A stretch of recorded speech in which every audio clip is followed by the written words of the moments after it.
Почетокот на март нема да значи и старт на казнувањето за пушење цигари пред училишта, јавни установи, во угостителски објекти или на автобуска постојка. Ке се почне со информирање и едукација, а казнувањето доаѓа на крај. Од Министерството за здравство велат дека целта не е целосно да се забрани пушењето, туку да се заштити здравјето на граѓаните. Се работи навистина за сензитивен екосистем кај што имаме мали предпријатија кои што нудат услуги, не знам, ресторани, кафичи и така натаму. Имаме производство на тутун, така да сакаме во првиот период да излеземе во пресред и да ги информираме дека чекорите кои што ги имаат или треба да ги менуваат на производство или на услуги, или треба да бидат казнети. Министерот за здравство инсистира дека пред да стапи на сила законот за заштита од пушење, најпрво треба да се обезбедат доволен број на инспектори кои ќе проверуваат дали законот навистина се спроведува. Како што вели Алиу, намерата е да не се повтори практиката од 2010 година, кога истиот закон беше на сила,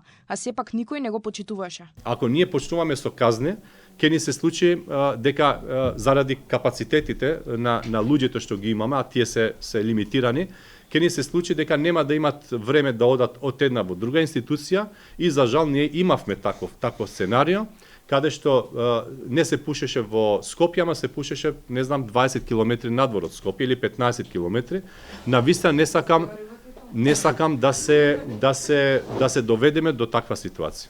Според новиот предлог закон се планира забрана не само на класичните, туку и на електронските цигари, вејп апаратите и други уреди кои содржат никотин во сите угостителски објекти, фирми, јавни институции, автобуски и железнички станици, пазари и јавни места каде има повеќе луѓе. Не смеат да се пушат цигари ниту во автомобил ако има малолетно дете. Според предложеното во законот, во рестораните и кафулињата ќе биде дозволено пушење само на терасите ако се отворени од најмалку 3 страни, а не како досега застаклени или преградени со фолии. Казните за непочитување ќе се движат од 2 до 5.000 евра.